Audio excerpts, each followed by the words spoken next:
Hello বন্ধুরা, আজকে বাইরে ভীষণ বৃষ্টি। আর আপনাদেরকে বলেছিলাম যে নেক্সট ভিডিওতে আমার একটা প্রিয় আইটেম রান্না করব, যেটা আমি ছোটবেলা থেকে ভীষণ ভালোবাসি খেতে। বাবা ভীষণ ভালো ভালো রান্না করেন এটা, আর এখন আমার এটা ফেভারিট হয়ে গেছে। আমি বিভিন্ন আইটেম ট্রাই করি এটা দিয়ে। সেটা কি আপনাদের দেখাচ্ছি। এটা হলো কাঁকড়া, ক্র্যাব, ব্লু ক্র্যাব।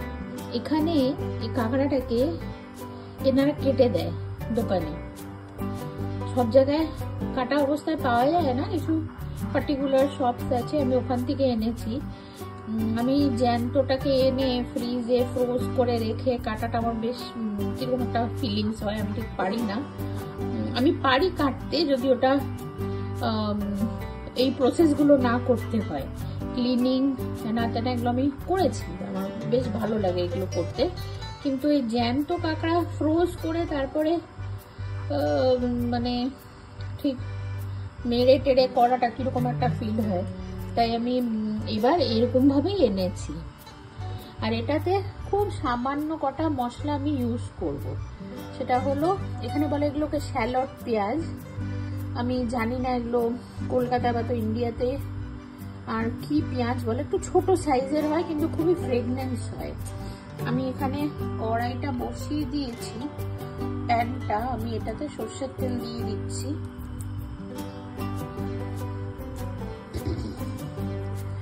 আর কাঁচা লঙ্কা, আদা আর এক কোয়া রসুন, ধনের গুঁড়ো আর জিরের গুঁড়ো পড়বে। আর জলের জায়গায় আমি ইউজ করছি নারকেলের দুধ। নারকেল পুড়িয়ে ওটাকে গরম জলে ভিজিয়ে ওই দুধটা আমি বের করে রেখেছি। সেটা আমি এখানে দেখাতে পাচ্ছি না, যেহেতু স্পেসটা একটু কম। আমি একটু পরে যখন রান্নাটা কিছুটা হয়ে আসবে তখন আমি জিনিসটা আপনাদেরকে দেখাচ্ছি। এখানে আমি তেল গরম দিয়েছি। আমি বাবার কাছ থেকে যেটা শিখেছি, কাঁকড়া কোনোদিনও নুনে ভাজতে নেই, যেহেতু মাংসটা খুবই নরম। নুনে ভাজলে ভেতরে মাংসটা মানে গলে যায়, সেই জন্য আমি নুন দিচ্ছি না। আমি শুধু এটার মধ্যে একটু হলুদ দেব, আর হলুদটা আমি ডাইরেক্ট প্যানে দেব যাতে এটা পুড়ে না যায়, তাই আমি এটা সঙ্গে সঙ্গে ঢেলে দেব। দিয়ে এটাকে একেবারে লো ফ্লেমে করে নাড়াচাড়া করব। আর এই মশলাটা আমি বানিয়ে নিয়ে তারপরে আবার ভিডিওতে ফিরে আসছি। হ্যাঁ, এবার আমি মশলাটা করে নিয়েছি। মশলাটার মধ্যে আমি আর কিছু জিনিস অ্যাড করলাম, যেটা আপনাদেরকে প্রথম প্লেটের মধ্যে র ম্যাটেরিয়ালগুলোর সঙ্গে যে দেখিয়েছিলাম ওটার মধ্যে ছিল না। সেটা হলো সামান্য গরম মশলা, 2-4টে লং, 2 পিস এলাচ, আর একটু দারচিনি ভেঙে এটাতে দিয়েছি। ধনের গুঁড়ো দিয়েছি, জিরের গুঁড়োটা এখনো দেইনি, দেব। আর সামান্য দিয়েছি কাশ্মীরি লাল মির্চ। ওটা দিয়ে এবার আমি এটাকে সামান্য জল দিয়ে পেস্ট করে নিয়েছি। এবার এটাকে আমি এটার মধ্যে দিয়ে দিচ্ছি।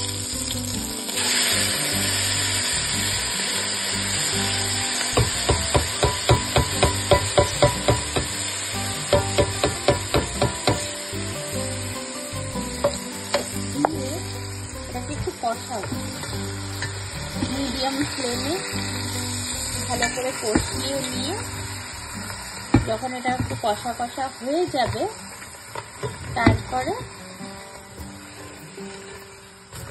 আমি এটার মধ্যে নারকেলের দুধটা দেব আর একটু জিরের গুঁড়ো দেব। আপনারা চাইলে এটাতে টমেটো দিতে পারেন, আমি আর দিলাম না।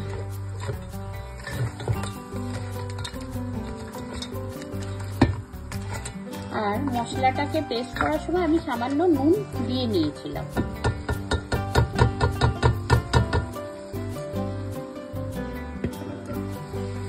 কষা কষা হয়ে যাবে যখন, তখন যখন তেলটা ছেড়ে দেবে, পেঁয়াজ রসুন আদার স্মেলটা চলে যাবে, তখন আমি এটার মধ্যে নারকেলের দুধটা দেব।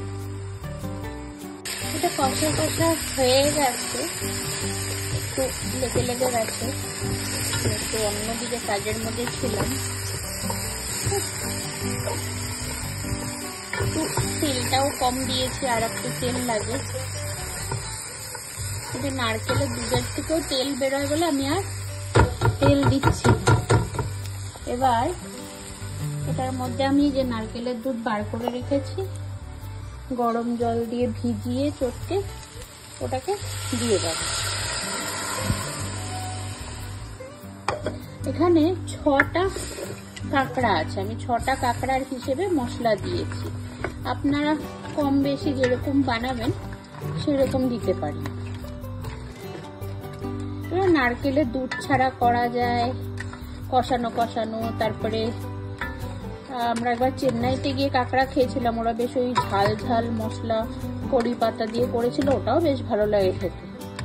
ওরকম করা যায়। তারপরে কাঁকড়া ফ্রাই খাওয়া যায়, অনেক রকম আছে। আপনারা যারা দীঘায় গিয়েছেন, তারপরে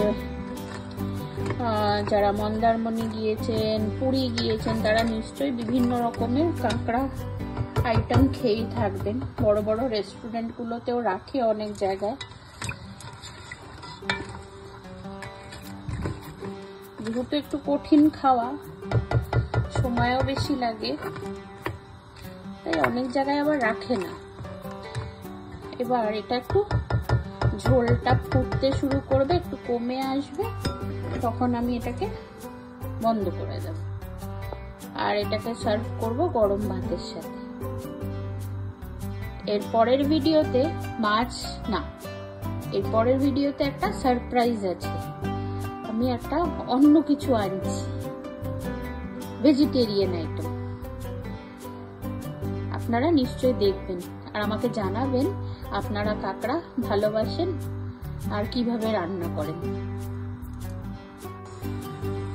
জিরের গুঁড়োটা অ্যাড করেছি, করে এটাকে মিশিয়ে দিচ্ছি।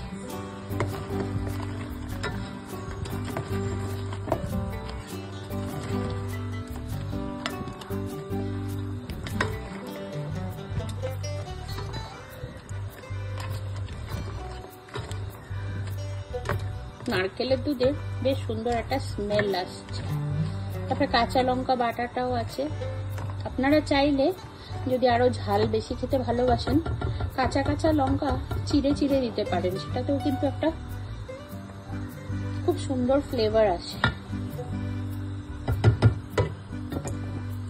আমি 5 মিনিট এটাকে রেখে তারপরে বন্ধ করে দেব।